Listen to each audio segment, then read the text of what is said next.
Buenos días hermanos, Dios les bendiga. Hoy continuamos con la carta de Pedro y estamos en primera de Pedro 2, 9 y 10. Y dice la Biblia: mas vosotros sois linaje escogido, real sacerdocio, nación santa, pueblo adquirido por Dios, para que anunciéis las virtudes de aquel que os llamó de las tinieblas a su luz admirable.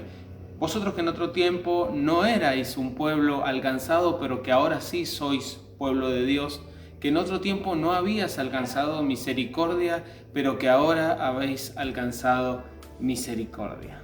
Es un texto precioso, muy conocido por aquellas personas que conocemos la Biblia, que leemos la palabra de Dios habitualmente. Y es un texto que de repente muchas veces se habla, se pasa, se dice de una manera muy de memoria, ¿no? Y quizá el peso de las palabras está importantísimo poder tomarlo en esta serie de devocionales, ¿no? Porque primeramente está diciendo que somos linaje escogido. Y muchas veces nosotros nos encontramos con que decimos estas frases de corrido, ¿no? Linaje escogido. Pero en realidad, si nosotros interesantemente nos podemos meter en el mundo bíblico y en el mundo de la historia y entendemos de que el linaje es una palabra muy fuerte y muy pesada en la historia del pueblo de Israel y en la historia de todo pueblo que crea en el linaje. ¿Por qué? Porque el linaje es la consecución, es la cadena de la genealogía, la cadena genealógica de aquella persona elegida, en este caso por Dios. En el Antiguo Testamento, quienes estaban a cargo del templo, por ejemplo, estaban elegidos por linaje. Los reyes estaban elegidos por linaje. No se hacía una consulta popular, no se hacía una votación para ver quién querían que sea el rey, sino que estaba dado por un linaje, porque era descendiente de, porque era de la familia de, porque era el primer varón hijo de tal o cual persona. Y ese linaje tenía un peso muy especial en la vida de la persona, porque no solamente marcaba que era hijo de, sino que había sido concebido, sino que había sido instruido, sino que había sido crecido y había sido educado de una manera particular. El linaje era algo fundamental en la genealogía y en la historia de los cargos del templo, de los reyes de Israel. Por lo tanto, el linaje no es algo que yo pueda decir, yo quiero ser de ese linaje, o cuánto puedo hacer para sumarme a ese linaje, o cómo yo puedo acceder a ese linaje. En realidad, el linaje está dado por el parentesco, por la familia. Por eso dice la Biblia en Pedro que somos linaje escogido, porque es como que Dios nos eligió de afuera de su familia, nos eligió de fuera de su línea de descendencia para meternos en esa descendencia. O sea, yo no puedo forzar a ser hijo del vecino o del otro vecino, sino que yo soy hijo de mi papá, no tengo otra opción. Y sin embargo Dios dijo: no, vos sos linaje mío, linaje elegido. Yo te voy a poner dentro del linaje del pueblo de Israel. Vos vas a ser de esta familia. Eso es lo que quiere decir esa primera frase, linaje escogido.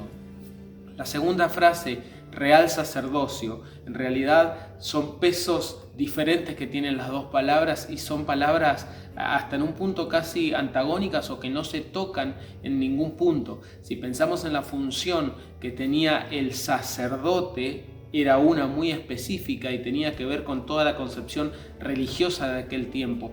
Todo lo que pasaba dentro del templo, dentro de la sinagoga, era cuestión de interés del sacerdote. El sacerdote era el que coordinaba el culto, era el que organizaba las ceremonias, era el que definía las reglas y las leyes dentro de lo que tenía que ver con el templo. Pero el real, que habla la Biblia, real sacerdocio, ese real habla de realeza, en realidad habla de reino, habla del reinado. Y el reinado en el antiguo tiempo no tenía que ver con el sacerdote. El sacerdote era una cosa que manejaba todo el tema dentro del templo, y el rey era otra cosa. El rey era que gobernaba y tenía el poder político. Estaba el poder político y el poder religioso. Y acá el texto nos dice: ahora ustedes son real sacerdocio. O sea, no solamente somos linaje escogido, que Dios dijo: vengan, vení para acá, vos estás inserto en mi familia, en mi línea genealógica, sino que además Él está diciendo, Pedro está diciendo, sos real sacerdocio, sos rey O sea, todo el ambiente de un reino, de un gobierno, lo vas a tener en tus manos, pero junto con eso le vas a tener que mezclar tu función de sacerdote, que es cuidar el culto a Dios y es cuidar el templo. O sea que somos reyes y sacerdotes, dos funciones, dos roles absolutamente diferentes, pero que los dos implican gobierno. Uno a un sector y a un lugar restringido, a un templo, a un área, pero Pedro nos está diciendo, no, el templo ya no es más esa área, ya no es más una casa, un lugar, ya no son más cuatro paredes. Tenés que ser un sacerdote, pero mirándolo con ojos de rey. El rey, amplitud, gobierno, supremacía y si podía, conquista. Y el sacerdote en el templo. Pedro dijo, bueno, el sacerdote ese del templo, el bien llamado sacerdote, el buen sacerdote ya no va a ser un sacerdote solo del templo, sino que va a ser un real sacerdote, un sacerdote real, un sacerdote que tenga una visión de reino. Eso es real sacerdocio. Nación santa. Nación santa porque es una nación separada, esa nación de la cual nosotros formamos parte. Los países están delimitados por zonas geográficas, pero las naciones están delimitadas por algo que no es tan tangible como una región geográfica, como una línea divisoria, como un río que marca un límite, como una cordillera, sino que en realidad la nación tiene que ver con el formato de costumbres, las creencias y los valores que compartimos. Podemos ser una nación independientemente de nuestro país. Podemos ser una nación independientemente de la bandera bajo la cual hayamos nacido. Por eso dice la Biblia que somos nación santa, y eso quiere decir que la nación trasciende las fronteras de un país o de un reino. La nación es aquello que se siente y que se adopta como cultura propia, como costumbres y como reglas de valores propias, y cuando nosotros venimos a vivir a la vida de Dios somos parte de esa nación.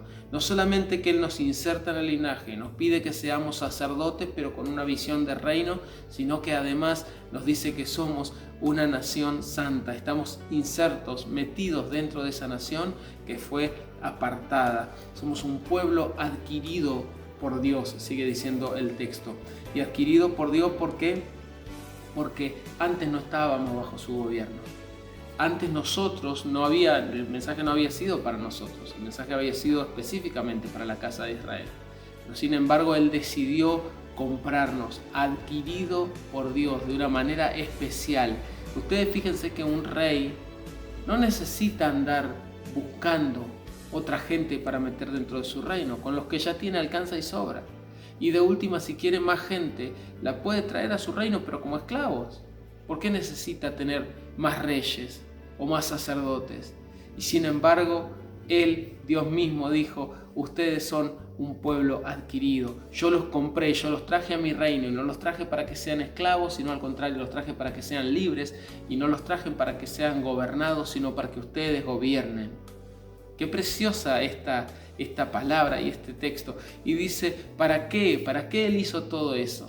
Para que nosotros podamos anunciar las virtudes, la gloria, la alabanza de ese que nos llamó de las tinieblas a su luz admirable. Nosotros que en otro tiempo no éramos pueblo, en otro tiempo nosotros no teníamos nada que ver con eso, porque en realidad el mensaje y el plan había venido solamente para el pueblo de Dios, para el pueblo de Israel, pero que fuimos alcanzados, dice la Biblia, por la misericordia. Nosotros no tenemos idea de lo que significaba en el tiempo antiguo el no pertenecer a la casa de Israel.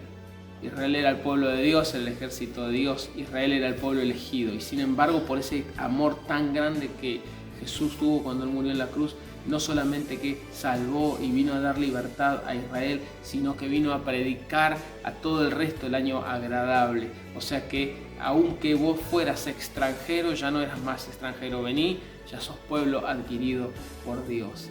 Y todo eso solamente por la misericordia de Dios. Qué bueno que usted y yo podamos entender que estas palabras tienen un peso fundamental en nuestra vida. Nosotros somos linaje escogido, estamos en la familia porque Él nos insertó. Somos real sacerdocio, estamos dentro de la realeza, pero no para gobernar y disfrutar solamente de los banquetes de un rey, sino que estamos ahí para con todo ese poder y ese señorío que puede tener un rey, ese reinado, esa visión amplia, poder servir a los demás como si fuéramos un sacerdote. Somos nación santa, un pueblo apartado, pero no apartado para que nos separemos y no nos contaminemos y no toquemos nada que tenga que ver, sino apartado para decir somos luz, mostrémonos como luz, y todo aquel que quiera ser injertado en el cuerpo, que venga, no hay ningún problema, porque fuimos adquiridos por Dios con el único objetivo de que anunciemos las virtudes de aquel que nos llamó de las tinieblas a su luz admirable. Espero que podamos entender el peso que tienen estas palabras en Primera de Pedro y que podamos disfrutar de un hermoso día entendiendo de que nos salvó para que seamos luz.